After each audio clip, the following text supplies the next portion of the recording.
Zyra e kryeministrit izraelit Benjamin Netanyahu deklaroi se Izraeli kishte shkatëruar një instalim radari afër Teheranit të martën në përgjigje të sulmit iranian që shkeli armëpushimin, por që tani do të përmbahet nga sulmet e tjera pasi kryeministri kishte biseduar me presidentin amerikan Donald Trump. Ndërkohë presidenti i Iranit Masoud Pezeshkian deklaroi se do të respektohet armëpushimi që është bërë i ditur nga shefi i shtëpisë së bardhë nëse Izraeli vepron njësoj.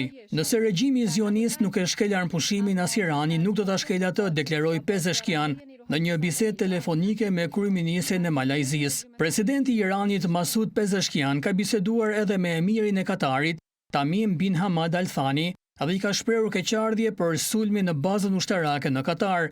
Sipas kryeministrit të Katarit, emiri ka thënë presidentit iranian të martën se Katari është shtet fqin miqësor dhe që nuk pret lëvizje që shkelin sovranitetin e vendit.